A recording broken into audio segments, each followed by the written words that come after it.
Ruang lingkup ICT. Ruang lingkup ICT ini mencangkup dua aspek. Aspek yang pertama itu ada teknologi informasi, di mana hal ini berkaitan dengan proses penggunaan alat bantu, manipulasi, juga pengelolaan informasi. Nah, yang kedua yaitu ada teknologi komunikasi, di mana hal ini berkaitan dengan proses penggunaan alat bantu untuk mentransfer data dari perangkat satu ke perangkat yang lain. Ruang lingkup teknologi informasi. Nah, teknologi informasi ini biasanya selalu berkaitan dengan dua aspek. Aspek yang pertama itu ada perangkat keras atau hardware. Nah, perangkat keras atau hardware ini adalah komponen fisik di mana berkaitan dengan aktivitas input, proses, output, ataupun penyimpanan pada sistem komputer. Nah, perangkat keras atau hardware ini terdiri dari beberapa bagian. Nah, bagian pertama itu ada alat input, misalnya kayak keyboard, mouse, nah seperti itu. Lanjut yaitu ke alat memproses. Alat memproses itu bisa kita misalkan seperti CPU atau Central Processing Unit.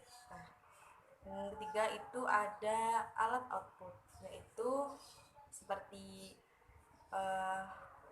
printer, juga monitor. Kedua ada perangkat lunak atau software. Perangkat lunak atau software ini merupakan data elektronik yang disimpan oleh komputer itu sendiri.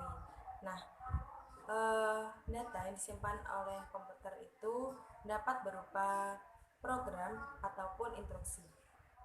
Secara khusus sistem software itu dibagi menjadi 4. Nah, yang pertama itu ada sistem operasi.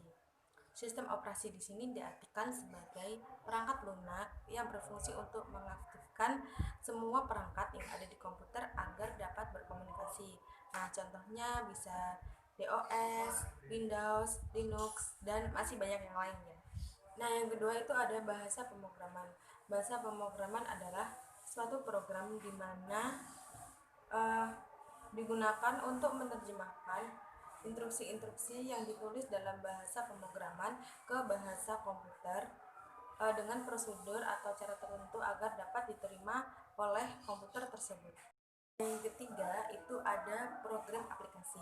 Program aplikasi adalah perangkat lunak yang dirancang khusus untuk kebutuhan tertentu. Misalnya nih untuk pengelolaan kata itu ada Microsoft Word, ada Dreamweaver, dan masih banyak yang lain sebagainya. Yang keempat ada alat bantu. Nah, berfungsi atau mengisi kelemahan dari sistem operasi. Misalnya nih, tools yang dapat melakukan perintah format ke DOS seperti itu. Yang kedua ada teknologi keluaran atau output teknologi. Nah, dalam hal ini teknologi keluaran mempunyai andil yang cukup besar. Nah, mengapa demikian? Karena pada umumnya informasi kan disajikan dalam bentuk monitor. Nah, namun terkadang para pemakai juga menginginkan informasi yang tercetak ke dalam media atau hard copy. Nah, dalam hal ini printer berperan dalam menentukan kualitas dari cetakan tersebut. Nah, yang ketiga ada teknologi informasi perangkat lunak atau software teknologi. Nah, untuk menciptakan informasi diperlukan perangkat lunak atau program. Nah, salah satunya yaitu word processor, yaitu merupakan contoh perangkat lunak dalam komputer yang berguna untuk menjalankan suatu pekerjaan sesuai kehendak. Kelima ada teknologi komunikasi.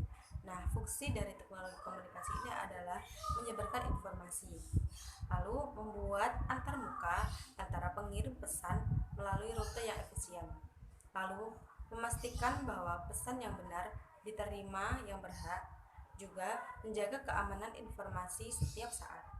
Terakhir nih yang keenam yaitu mesin pemproses atau processing machine, yaitu adalah bagian terpenting dari teknologi informasi. Nah, ini berfungsi untuk mengingat data atau program dan mengeksekusi program. Nah, yaitu berupa komponen CPU.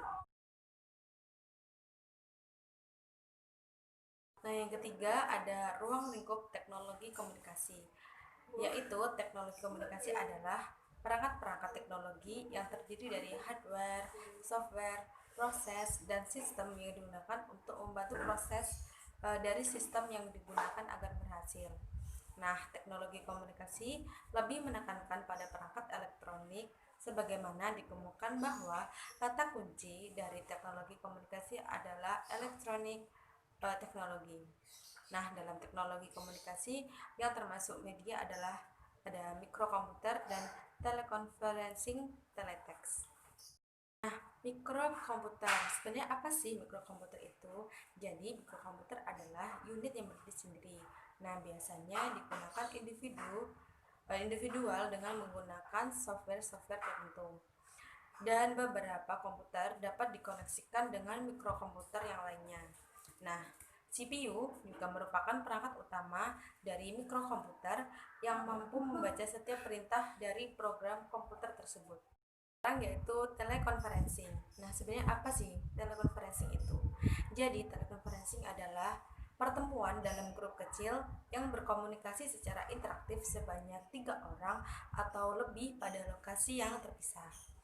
Nah, dalam hal ini ada tipe dalam teleconferencing, yaitu video teleconferencing, audio teleconferencing, dan komputer teleconferencing. Pada intinya, teknologi komunikasi adalah sebuah perangkat teknologi yang terdiri dari hardware, software, proses, dan sistem yang digunakan untuk membantu proses dari sistem yang digunakan agar berhasil. Nah, contohnya seperti teleconferencing, telex, video text, interactive cable television, dan communication satelit. Assalamualaikum warahmatullahi wabarakatuh. Di sini saya akan menjelaskan penerapan ICT dalam manajemen pendidikan. Manajemen pendidikan berbasis informasi menekankan agar siswa mampu menggunakan alat informasi, yaitu berupa teknologi informatika yang ada pada saat ini. Jadi cara untuk melakukan metode atau manajemen pendidikan berbasis informasi yang pertama harus dilakukan adalah memberikan bekal berupa cara-cara menggunakan teknologi informatika dengan sarana mencari informasi. Buku elektronik atau e-book adalah salah satu teknologi yang dengan teknologi internet-based learning atau web-based learning dalam bentuk paling sederhana adalah website yang dimanfaatkan untuk menyajikan materi-materi pembelajaran. Setelah dilakukan analisa mengenai teknologi informasi dan komunikasi dalam media pembelajaran dengan e-learning, maka dapat direkomendasikan sebagai berikut. Pertama, bagi sekolah-sekolah maupun universitas yang belum dapat melaksanakan pembelajaran teknologi komputer secara maksimal, diharapkan ke depan dapat berupaya lebih giat lagi dengan cara meningkatkan kerjasama khususnya dengan komite sekolah perguruan tinggi agar tercapainya suatu tujuan pendidikan yang diinginkan. Yang kedua, sebelum pelaksanaan pembelajaran menggunakan media ini, guru harus dapat mempersiapkan komponen pendukung seperti rencana pembelajaran yang lebih sistematis agar lancar serta jelas apa yang akan dilakukan. Pada manajemen berbasis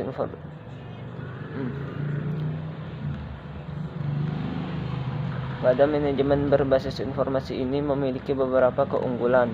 Di antaranya yaitu siswa lebih mudah dalam mencari informasi yang mendukung materi pembelajaran. Selain itu, dengan media informasi, siswa dapat mengakses semua informasi mengenai materi, bukan hanya bersumber dari guru, akan tetapi dapat memperoleh dari segala sumber informasi. Dengan pendidikan berbasis informasi juga akan menunjang kreativitas siswa dalam mendapatkan materi. Semakin kreatif siswa, maka semakin berkompeten.